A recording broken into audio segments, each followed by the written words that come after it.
ਸਾਹਿਬ ਸਾਹਿਬ ਗੁਰੂ ਤੇਰਾ ਹੀ ਆਸਰਾ ਜਿਆਨੂੰ। ਓਮ ਨਮੋ ਨਮੋ ਸਬਦ ਗੁਰੂ ਦਾਤਾਰ ਜੀਓ।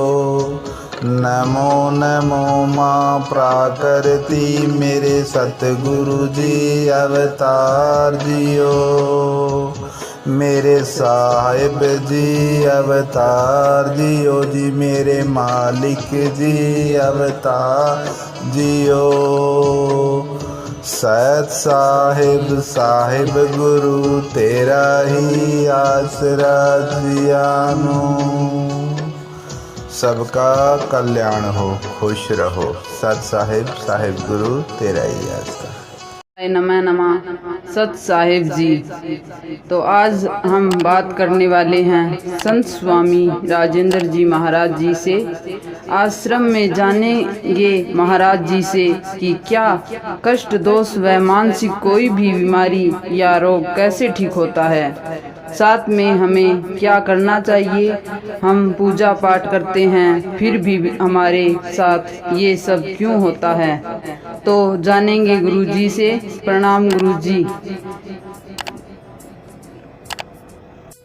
तो सबसे पहले गुरु जी हमें ये बताएं कि पूजा घर में किस समय व किस दिशा व कैसे पूजा करनी चाहिए, जानते हैं गुरु जी से। ओम नमो शिवाय। सत साहिब साहिब गुरु तेरा ही आसरा। कल्याण सभी खुश रहो। सत साहिब साहिब गुरु तेरा ही आसरा। सभी को प्रणाम, खुश रहो। आश्रम संस्था की तरफ से सबका स्वागत है। आज हम बात करने वाले हैं, हमारी बेटी ने सवाल किया है, प्रश्न किया है जीव के लिए कि गुरुदेव हमें कुछ ज्ञान बताएं। तो आज हम बात करने वाले हैं सभी साथ संगत के लिए, सभी जीव प्राणी के लिए। तो ध्यान से सुनिएगा, वीडियो पूरा देखें। आज हम जो चर्चा करने वाले हैं वो इस बच्ची का सवाल है कि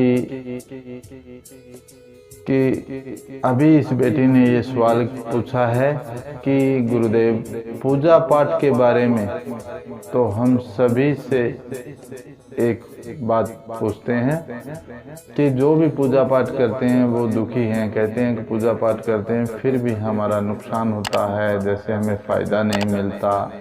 इस तरह की ये बातें बेटी ने पूछी हैं। तो आज हम बताने वाले हैं। पहले हम सभी सत्संग से ये कहेंगे कि पूजा पाठ जो भी सच्ची श्रद्धा से पूजा पाठ करता है, जो भक्ति साधना में पूरा ध्यान लगाकर पूजा पाठ करता है, ध्यान लगाता है, अपने गुरु साधना को मानता है, उससे फल अवश्य मिलता है, ऐसी कोई बात नहीं है। इसी के साथ बेटा ये बात भी जरूरी है कि अगर घर में हम पूजा स्थल कहाँ पर किस समय पूजा करते हैं, ये बहुत महत्व की बात है। तो हम बताना चाहेंगे कि बेटा पहले तो पूजा है उसका समय निश्चित होता है, जो ब्रह्म मुहूर्त होता है, शुभ वेदों का शास्त्रीय शांतन का मुहूर्त है। तो ब्रह्म मुहूर्त में ही हमें सुबह पूजा करनी चाहिए और ब्रह्म मुहूर्त का जो समय होता है वो भी बताना चाहते हैं। और साथ में हम ये भी बताएंगे कि उत्तरी दिशा में पूर्व की दिशा की तरफ पूजा स्थल घर में बनाकर हम पूजते हैं तो अच्छा रहता है, जिसको हम ईशान्य कोण भी बोलते हैं। ईशान कोण होती है वो। और इसी के साथ जो हम पूजा स्थल का सबसे ना फायदा होने वाली बात ये है कि हम समय का इस्तेमाल सही तरीके से नहीं करते, पूजा में लाभ नहीं होता। चाहे कोई 4 बजे उठकर पूजा करता है, चाहे कोई 8 बजे पूजा करता है, उसका हमें लाभ नहीं मिलता। इसका कारण क्या है हम मुहूर्त बताने वाले हैं और पूरी बात बताएंगे कि प्यारी साध संगत जी सभी के लिए कि बेटा सभी ध्यान करो कि सुबह ब्रह्म मुहूर्त जो शुरू होता है वो 5:07 से 6:14 तक ही रहता है, जिसको हम ब्रह्म मुहूर्त बोलते हैं। ब्रह्म मुहूर्त में देवी देवताओं की पूजा की जाती है। इस समय अगर हम किसी देवी को मानते हैं, देवताओं को मानते हैं, तो अगर इनकी हम दीपक पूजा, गंगाजल छिड़काव या हम ध्यान, प्रार्थना, माला जाप जैसा भी हम करते हैं तो करें तो लाभ मिलता है। जो भी हम मंत्र बोलते हैं या जैसी भी हम विधि से प्रार्थना करते हैं तो हमें लाभ अवश्य मिलेगा। और इसी के बाद जैसे घर में बहुत से घर ऐसे हैं जो पितर मानते हैं, गुरु को मानते हैं, जो सतगुरु गुरु ध्यान लगाते हैं, उनके लिए ये जरूरी है कि वो ब्रह्म मुहूर्त में नहीं, ये जो पूजा होती है वो उनको करनी होती है कि 6:21 से 7:27 तक कोई पितर सेवा पूजा करता है या गुरु को मानता है तो उनको इस समय में सुबह पूजा करनी चाहिए, लाभ मिलेगा। ये जरूरी है, ये ध्यान रखें। अगर देवी देवताओं के साथ आप गुरु को, पितर को मानते हैं तो आप सुबह 5:07 तक से लेकर 7:27 तक भी पूजा कर सकते हैं, ये भी जरूरी है। तो सबके लिए फायदा अवश्य होगा, क्यों नहीं होगा। अगर सही दिशा में पूजा की जाएगी तो घर में सुख आएगा।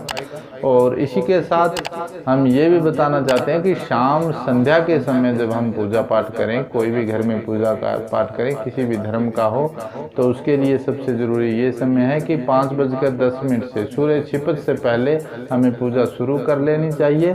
और करीबन शाम को जब सूर्य छिपत का भाव होता है उस टाइम 10 मिनट आप रुक जाएं, उसके बाद भी आप पूजा कर सकते हैं। तो करीबन इस पूजा का समय होता है वो 6:10 से 7:21 तक रहता है। तो ये हम जरूर जाने कि शाम को हमें पूजा पाठ लगाना है, प्रार्थना करनी है तो 7:21 से पहले लगाएं। 7:21 से कालरात्रि पूजा शुरू हो जाती है। जैसे कालवर्धन पूजा जो होती है, जैसे काल शिव का पूजा जो रूप था वो शुरू हो जाता है 7:21 से रात्रि 9:15 तक। तो ये जरूरी, ये समय टाल देते हैं हम, इसी को संध्या का समय, अर्चन समय बोलते हैं। ये समय शुभ नहीं होता, इस बार में हम बता रहे हैं कि ये जरूरी ध्यान रखें। तो सभी के लिए ये मानना चाहिए। और ऐसा करने से जो हम विधि बता रहे हैं, इस विधि से आप अगर पूजा स्थान को मानते हैं, पूजा करते हैं, प्रार्थना करते हैं, माला जाप गुरु को, पितर को मानते हैं तो अवश्य फायदा होगा। और दूसरी बात संगत के लिए ये भी जरूरी है कि आप जिस वार तिथि को पूजा करते हैं घर में, कोई 10वीं को करता है, कोई पूर्णमासी को करता है, कोई मंगल पूजता है, कोई शनि पूजता है, कोई शुक्र पूजता है, लेकिन मैं सभी से प्रार्थना करूंगा कि ये ध्यान जरूर लगाएं कि 7 वारों की ही पूजा होती है। आप 7 वारों का, जिस दिन जो वार होता है उस वार का नमन प्रणाम जरूर करें, उसका नाम लेकर। जैसे आज शुक्रवार है, शुक्र देवाय नमः प्रणाम, ऐसा करने से संतोषी जो शुक्र सर्वदा की शांति होती है वो आप पर निछावर रहती है, आप पर प्रचंड रहती है, फायदा होता है। तो ऐसा सभी वारों का नमन करना चाहिए। और पूर्व दिशा में सुबह सुबह जैसे हम सूर्य देव के दर्शन करते हैं, सूर्य देव दर्शन सभी को करने चाहिए। किसी को जल देने की इच्छा हो जल दें। और इसी के साथ साथ अगर हम सूर्य देव को हाथ जोड़कर प्रणाम करते हैं, ओम सूर्य देवाय नमः, हमें क्षमा करें पर फिर ऐसा करने से भी बहुत लाभ मिलता है। तो सभी से प्रार्थना है कि ऐसा करें। खुश रहो। सत साहिब गुरु तेरा ही। गुरुजी, बहुत से लोग रोग दोष बीमारी से परेशान होते हैं। कुछ लोग तो मानसिक परेशानी से भी कष्ट भोगते हैं। इसके बारे में आप क्या कहना चाहते हैं? जैसे आप हर मंगलवार शनिवार को हर रोगी दोषी को ठीक करते हैं, क्या कहेंगे इसके बारे में आप जी? गुरुदेव। सत साहिब बेटी, हम जो आपने सवाल किया है इसका हम उत्तर देने वाले हैं। ध्यान करें सभी सत्संग कि जैसे बच्ची ने हमको ये पूछा है कि गुरुदेव जो भी बार बार जैसे पुरानी जितनी भी जियाजून है, जो पूजा स्थान को मानते हैं या नहीं मानते हैं, जैसे भी हैं बार बार भटकते हैं, प्रॉब्लम होती है, समस्या घर में रोग दोष आते हैं, ये रोग दोष आपके घर में कष्ट, बीमारी या कोई भी मानसिक पीड़ा या किसी और का जैसे क्रोध समस्या घर में उत्पन्न कैसे होती है, कैसे प्राप्त होती है, इसके बारे में हम पूरा ध्यान करवाएंगे। बच्चा ध्यान से सुने, सभी से प्रार्थना है ध्यान से सुने कि अगर कोई भी जीव जब मनुष्य योनि में जन्म लेता है, देव पुरुष चोले में जन्म ले लेता है इस धरती पर,